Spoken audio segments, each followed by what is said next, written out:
नमस्कार, ANB news देख रहे हैं आप और मैं हूं आपके साथ हितेंद्र। अपने उत्तर प्रदेश में आप सभी का स्वागत है। सूबे के मुख्य सीएम योगी ने आज अपनी टीम 11 के साथ समीक्षा बैठक की और मुख्यमंत्री योगी आदित्यनाथ ने लॉकडाउन के संबंध में भारत सरकार की एडवाइजरी का अध्ययन करके उसके अनुरूप आर्थिक गतिविधियां संचालित कराने के निर्देश दिए हैं। उन्होंने कहा कि लॉकडाउन अवधि में चीनी मिलों और ईंट भट्टों की तर्ज पर अन्य उद्योगों को चलाया जाए। इस दौरान संक्रमण से सुरक्षा के सभी उपाय अपनाए जाएं। उन्होंने कहा कि जिन श्रमिकों की घर वापसी हो रही है उन्हें स्थानीय स्तर पर उनकी दक्षता के अनुसार काम दिया जाए।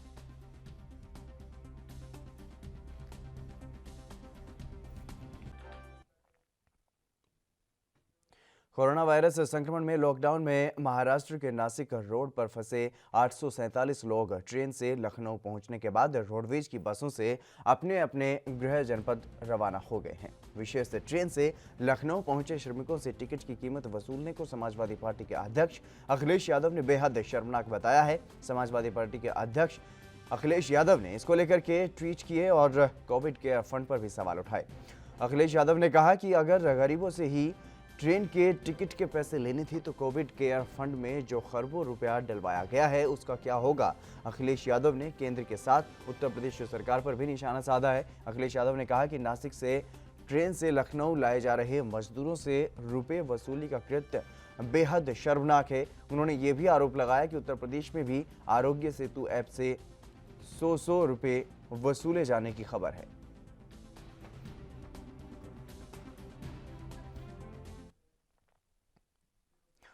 सूबे की राजधानी में शिद्दत के साथ लोगों की सेवा में जुटे कोरोना वॉरियर्स का हौसला बढ़ाने के लिए रविवार को अत्याधुनिक फाइटर जेट सुखोई फ्लाईपास्ट किया गया और वहीं एडवांस लाइट हेलीकॉप्टर ने केजीएमयू और पीजीआई पर फूल बरसाकर कोरोना को हराने में जी जान लगाने वालों को सैल्यूट किया है। इसके अलावा सेना के बैंड छावनी के बेस अस्पताल में डॉक्टरों का मनोबल बैंड के द्वारा भी बढ़ाया गया और कोरोना को जड़ से खत्म करने में अहम भूमिका निभाने वाले वीरों को सलामी देने के लिए आज अद्भुत तैयारियां की गई थी।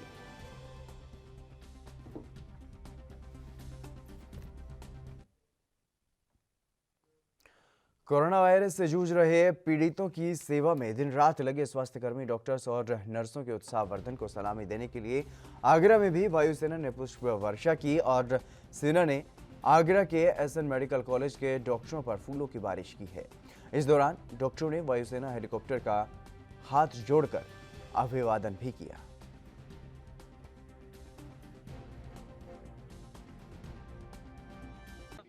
हमारे सारे वरिष्ठ चिकित्सक, जूनियर चिकित्सक, हमारे कर्मचारीगण इससे बहुत उत्साहित हैं। हम लोग देश की पूरी सेवा कर रहे हैं। पूरा आगरा हमारी तरफ देख रहा है और पूरे आगरा जनपद की, आगरा मंडल की हम लोग पूरे सारे रोगियों की सेवा कर रहे हैं। हम लोगों ने बहुत बड़े बड़े चिकित्सालय, कोविड, नॉन कोविड और सस्पेक्टेड और आइसोलेशन वार्ड बना दिए हैं। आज भी हमारे पास 80 रोगी हैं और हम लोग 46 से ज़्यादा रोगियों को डिस्चार्ज कर चुके हैं। वाराणसी में रविवार की सुबह सेना के हेलीकॉप्टरों से जिले के अस्पतालों पर फूल बरसाए गए। कोरोना मरीजों की सेवा में लगे मेडिकल स्टाफ के सम्मान और मरीजों का हौसला बढ़ाने के लिए यह आयोजन किया गया। 2 हेलीकॉप्टरों ने बीएचयू के सर सुंदरलाल और सुपर स्पेशलिटी अस्पताल के साथ ही जिला अस्पताल और ईएसआई अस्पताल के ऊपर भी फूलों की बारिश की और 2 हेलीकॉप्टरों ने बाबतपुर एयरपोर्ट से उड़ान भरने के बाद करीब 400 किलो फूल बरसाए और फूल बरसाते हुए हेलीकॉप्टरों को देखने के लिए बड़ी संख्या में लोग अस्पताल के आसपास के घरों की छतों पर भी मौजूद रहे। लोगों ने हाथ हिलाकर सेना के जवानों का अभिनंदन किया और अस्पताल में मौजूद मेडिकल स्टाफ भी इस दौरान भवन से निकलकर परिसर में आ गया और तालियों की गड़गड़ाहट से शुक्रिया अदा किया। पंडित दीनदयाल हॉस्पिटल में हम लोग 2 महीने से ड्यूटी कर रहे हैं। कोरोना पीड़ित संक्रमित मरीजों की देखभाल कर रहे हैं और आज जो हमारे सम्मान में सरकार ने हेलीकॉप्टर द्वारा जो फूलों की वर्षा की है उससे हम लोग बहुत ज़्यादा ही उत्साहित हुए हैं। हम लोगों का उत्साह दुगना हो गया है। हम लोग चाहते हैं कि सरकार ऐसे ही जो है हम लोगों का कोरोना वॉरियर्स का सम्मान करते रहे। भविष्य में तो हम लोग दुगने समर्पण के साथ जो है कोरोना पीड़ित मरीजों की सेवा कर सकेंगे। और भविष्य में ये कामना करते हैं कि हम लोगों का देश बहुत जल्द ही कोरोना मुक्त हो जाएगा, हमारा हिंदुस्तान जीतेगा और कोरोना हारेगा। कश्मीर के हंदवाड़ा में शहीद हुए कर्नल आशुतोष शर्मा मूल रूप से उत्तर प्रदेश के बुलंदशहर जिले के निवासी थे। खानपुर थाना क्षेत्र के गांव परवाना में जन्मे कर्नल आशुतोष शर्मा आज आतंकियों से लोहा लेते हुए शहीद हो गए। खबर मिलते ही पूरे गांव में शोक की लहर दौड़ पड़ी। उनका घर बुलंदशहर के गांव इलना परवाना में है, लेकिन फिलहाल परिवार जयपुर में रहता है। इसके बावजूद उनके शहीद होने की खबर पर पूरे गांव में मातम पसर गया।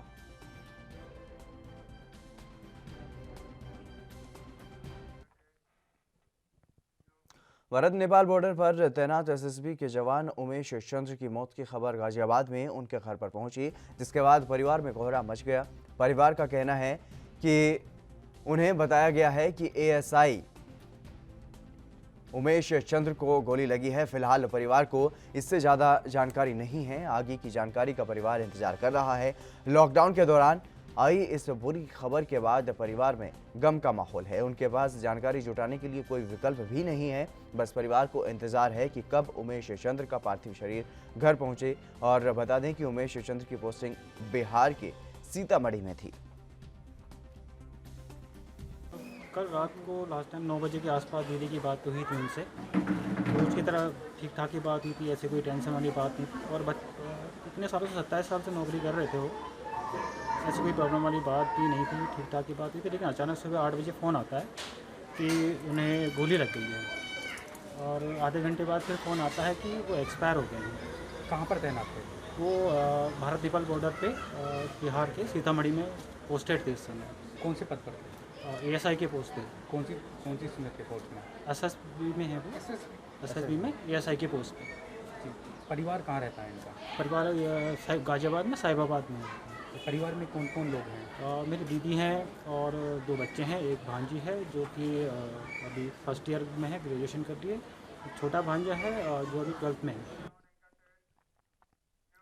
अमेठी में 14 घंटे के भीतर 2 हत्याओं से हड़कंप मच गया है। शनिवार के दिन बुजुर्ग की पीट कर हत्या की गुत्थी अभी सुलझी भी नहीं थी कि रात में दुकान के बाहर सो रही एक व्यवसायी की गला दबा करके हत्या कर दी गई।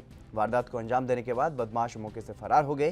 कारोबारी कमांडर पुलिस के लिए मिस्ट्री बना हुआ है। अब वारदात के खुलासे के लिए पुलिस तहकीकात में जुटी हुई है। और शनिवार की रात मोहनगंज थाना क्षेत्र के पूरे गया मजरे फतेहपुर निवासी रामकुमार घर में भोजन करने के बाद पड़ोस की ही दुकान पर सोने चले गए। सुबह जब वो घर नहीं लौटे तो परिजन दुकान पर गए, जहां उनका शव चारपाई पर पड़ा हुआ था।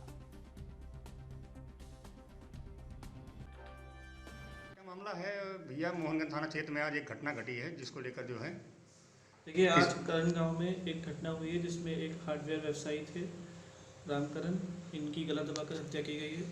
इस संबंध में मौके पे सभी उच्च अधिकारी द्वारा मौके का घटना का निरीक्षण कर लिया गया है। मौके पे फील्ड यूनिट टीम को भी बुलाया गया था। सर्वेलेंस टीम, क्राइम ब्रांच और हमारी मोहनगंज की टीम लगी हुई है और जल्द ही इस घटना का नामकरण किया जाएगा। किस तरीके से, क्या किसी प्रकार की आपसी रंजिश निकल कर आई है? देखिए, इस प्रकरण में जांच चल रही है, अभी कुछ कह पाना थोड़ा मुश्किल है। जांच करने के बाद जल्दी खुलासा किया जाएगा। परिवारीजनों की क्या मांग है? परिवारीजनों की मांग है कि सही खुलासा किया जाए। खबरों में आगे बढ़ेंगे। सीतापुर के संधना थाना के अंतर्गत केशुवा मऊ में घर के बाहर सो रहे राज बहादुर की अज्ञात हमलावरों ने धारदार हथियार से हत्या कर दी।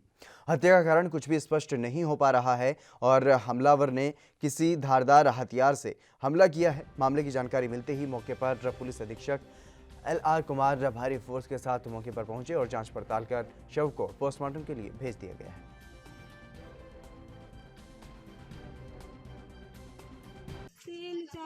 3 बजे जानकारी है। अच्छा, उनके साथ कोई लेटा था? कौन लेटा था? हमारा बड़ा भैया लेटा रहा, बाकी वो अंदर रहन। कितना बड़ा लड़का है उम्र कितनी है? तो आपको किसी पे शक है? किसी पे गाँव कोई पर शक नहीं है, किसी से हमारे झगड़े नहीं भवा है।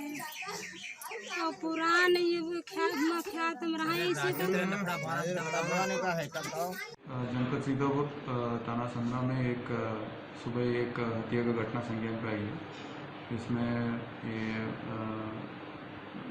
विक्टिम बाहर घर के बाहर चारपाई में सो रहे थे और लगभग 11 और 3 के बीच में उनके बाका से उनका वार किया गया और वही एक्सेस ब्लीडिंग होने की वजह से प्रथम दृष्टि से मृत्यु होने पाया जा रहा है और बॉडी को पोस्टमार्टम के लिए भेजा जा रहा है और इस अज्ञात घटना को वर्कआउट करने के लिए सीओ की टीम लगा दी गई है और मुकदमा लेकर अभी कार्रवाई की जाएगी। कोविड-19 के बाद लागू किए गए लॉकडाउन के बीच पुलिस की ज्यादती का एक वीडियो अब सामने आया है। लॉकडाउन के बीच चालक पैसे कमाने के लिए सड़क पर आया था, जिसके बाद गुस्साए पुलिसकर्मी ने उसके साथ जमकर मारपीट की। आरोप है कि बाद में पंचर करने वाले सुई से पुलिसकर्मी ने चालक पर वार कर दिया, जिससे वो लहूलुहान हो गया। यह घटना बुलंदशहर के सियाना अड्डे की बताई जा रही है। बताया गया है कि एक रिक्शा चालक लॉकडाउन में पेट पालने के लिए सड़क पर रिक्शा लेकर निकला था। वहां तैनात पुलिसकर्मी ने लॉकडाउन का हवाला देकर रिक्शा न चलाने के लिए कहा। आरोप है कि पुलिसकर्मी ने उसके साथ मारपीट कर दी और दरअसल पुलिस लॉकडाउन के दौरान चेकिंग कर रही थी। आग बबूला हुए पुलिसकर्मी ने नुकीले हथियार से हमला कर दिया और बताया गया है कि पुलिसकर्मी ने टायर की हवा निकालने वाले सुए से उस पर हमला किया है, जिससे वो लहूलुहान हो गया। वीडियो में एक ई रिक्शा वाले को पीटा गया है। सर, अभी तक बुलंदशहर पुलिस की तरफ से क्या कार्रवाई की गई है? जैसे ये तथ्य संज्ञान में आया है, इसमें एक कर्मचारी पे आरोप था, उसको तत्काल लाइन हाजिर कर दिया गया है। इसकी विस्तृत जांच सीओ सिटी को दी गई है। सीओ सिटी इस मामले की जांच करें। जांच में जो भी तथ्य प्रकाश में आएंगे उस आधार पे आगे भी कार्रवाई की जाएगी। लॉकडाउन के कारण औरंगाबाद जिले में सब्जियों की फसल पूरी तरह से खराब हो चुकी है। अब एक बार फिर से लॉकडाउन को बढ़ा दिया गया है। ऐसे में फलों की फसलें भी बर्बाद हो जाएंगी। किसानों के खेतों में फलों की फसलें पककर तैयार हैं और किसानों को लॉकडाउन खुलने का इंतजार है। किसानों ने बताया कि पपीता, अमरूद, तरबूज सड़ने लगे हैं। अब इन्हें ज़्यादा दिन तक नहीं रोक सकते। दरअसल लॉकडाउन के बाद से जिले में सब्जी की सप्लाई पूरी तरह से बंद है और इसके चलते किसानों ने सब्जियां मवेशियों को खिला दी। अब पपीता, तरबूज, अमरूद की फसलें भी खराब होने लगी हैं। इसको लेकर के किसान चिंतित हैं। बहुत परेशानी हो रही है सर। इस टाइम तो किसानों की तो बहुत बुरा हाल है। ये पैसा लगाए बैठे हैं, जब बिक्री नहीं हो रही तो खेतों में बेकार जा रहा है। तो फिर क्या करोगी इसका?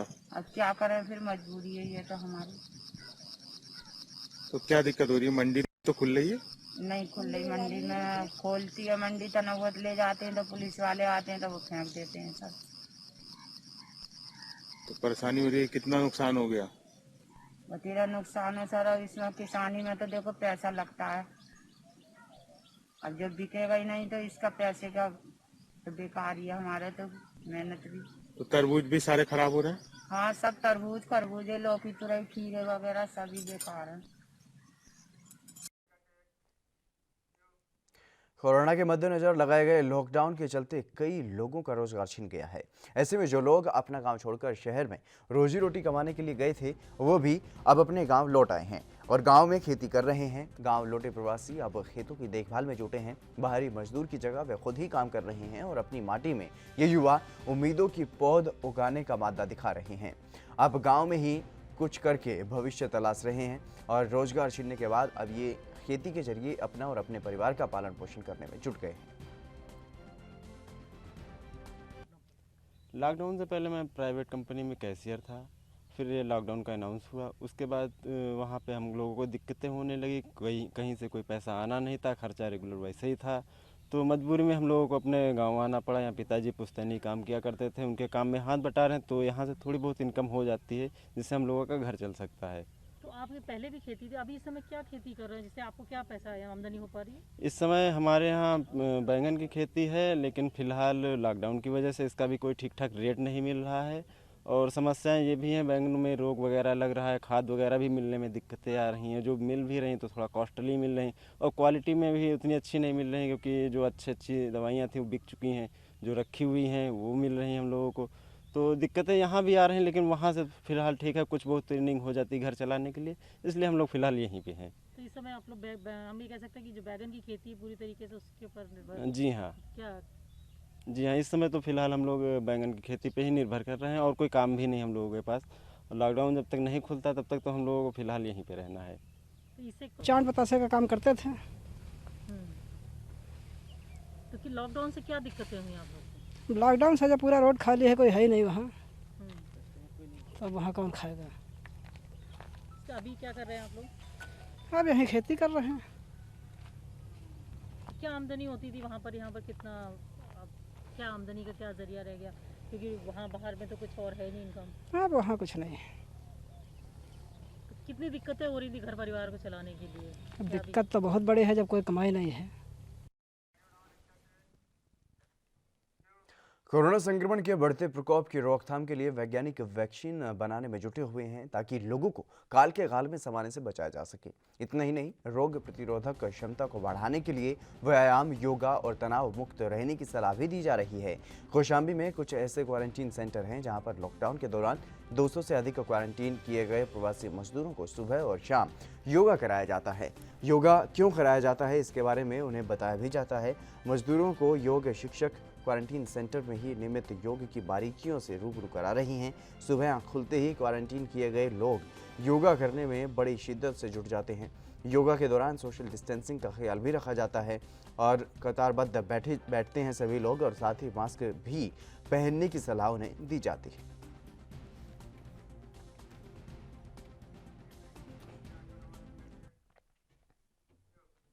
आगरा में लगातार कोरोना संक्रमितों की संख्या बढ़ती जा रही है। ताजनगरी में कोरोना मरीजों की संख्या अब तक 500 को पार कर गई है और बढ़ते खतरे को देखते हुए स्वास्थ्य विभाग भी मुस्तैद दिखाई दे रहा है। आज कृष्णनगर क्षेत्र की रहने वाली महिला कोरोना पॉजिटिव पाई गई है, जिसको देखते हुए स्वास्थ्य विभाग की टीम ने महिला के पूरे परिवार को क्वारंटीन कर दिया है। यहाँ पॉजिटिव थी प्रेमलता शर्मा जी, है ना, वाइफ ऑफ श्री लोकेश शर्मा जी। उनके घर में 3 लोग थे, प्रदीप उनका बेटा, प्रदीप की पत्नी नी शर्मा और उनकी बेटी एकांशिष भारद्वाज। अभी इन लोगों को वैसे तो कोई दिक्कत नहीं है, लेकिन फिर भी हम अपनी तरफ प्रिकॉशन के तौर पर इन सबको होम क्वारंटाइन कर रहे हैं। घर पर ही रहेंगे ये अगले 14 दिन तक भी, और कोई भी दिक्कत होती है तो उसके बीच में हम लोग इनका जैसा भी उचित होगा वो वाला काम करेंगे। बाकी प्रेमलता जी को हमने आइसोलेट कर लिया है। प्रदेश में बढ़ते कोरोना संक्रमण के बीच मुरादाबाद से एक अच्छी खबर सामने आई है। दरअसल मुरादाबाद में 6 बच्चों, 3 महिलाओं समेत 17 कोरोना पॉजिटिव मरीजों की रिपोर्ट नेगेटिव आई है, जिसके बाद सभी को अस्पताल प्रशासन की ओर से तालियां बजाकर विदाई दी गई और सभी को एम्बुलेंस के जरिए उनके घर तक भेजा गया। इस दौरान कोरोना से जंग जीतने वाले लोगों ने स्वास्थ्य विभाग की जमकर तारीफ भी की।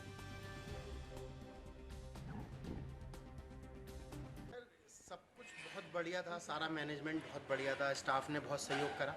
हम इनकी शक्लें तो नहीं देख पाए क्योंकि सब लोग पैक आते थे, लेकिन हमारी हर छोटी से लेके छोटी ज़रूरत का, हमारे बच्चों की, मेन तो मसला हमारे बच्चों का था।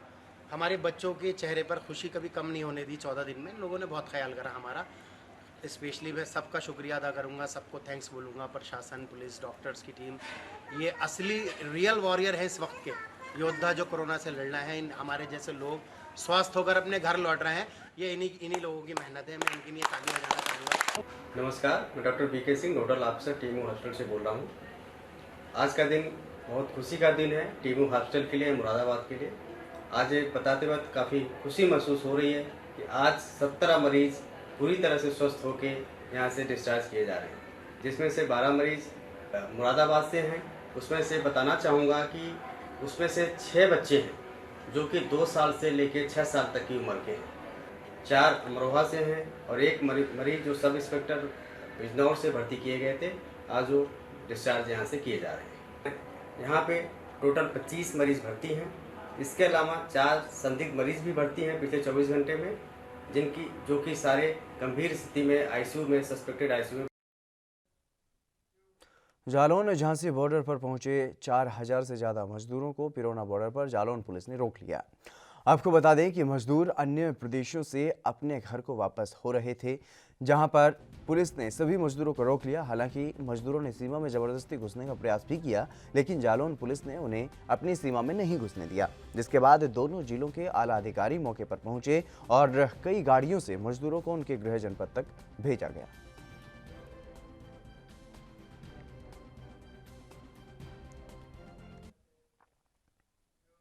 रामपुर के बिलासपुर में केमिस्ट एसोसिएशन और व्यापार मंडल के तत्वाधान में आज एसडीएम बिलासपुर ने हरी झंडी दिखाकर दर्जनों बाइकों को रवाना किया है। इन बाइकों पर सवार चालक ग्रामीण क्षेत्रों में दवाइयां लोगों तक पहुंचाने का काम करेंगे। इस मौके पर व्यापार मंडल के नगर अध्यक्ष हरबंस सिंह तनेजा ने ये बताया कि ग्रामीणों क्षेत्रों में होम डिलीवरी नहीं हो पा रही थी, जिसको लेकर के इन बाइकों को रवाना किया गया है, जिससे लोगों को समय पर दवाइयां मिल सके। व्यापार मंडल और मेडिकल एसोसिएशन के बिलासपुर के सौजन्य से जो है सहयोग से सचल जो है मेडिकल सेवा और जो है राशन की दुकानों का जो है 2 वैन जो है और लगभग 50 मोटरसाइकिलों से जो है मेडिकल सेवा के लोग जो है तैयार किए गए और उनको विधिवत पास जारी करके जो है आज बिलासपुर के विभिन्न क्षेत्रों के लिए रवाना किया गया। ये नगर के साथ साथ ग्रामीण क्षेत्रों में भी जाकर के जो है लोगों को दवाई और राशन की सुविधा दे सकें। मैं आपको ये जानकारी देना चाह रहा हूँ कि पहले भी यहाँ होम डिलीवरी चलती आई है। कुछ नए और जो अपने मेडिकल स्टोर या अपना किराने का सामान ये जिस साइड में हम लोग नहीं पहुँचा पा रहे थे, आपका जैसे डिप्टीबा है, बलवंत एनक्लेव है, आपका शारदा कॉलोनी है, तो उस देहात इलाके के लिए आज एडीएम महोदय इनको आज रवाना करेंगे ताकि देहात में भी इन चीज़ों की आवश्यक वस्तुओं की भरपाई। हाँ, देहात पहले देहात में नहीं हो पा रही थी उतनी, आज से ये चालू की है।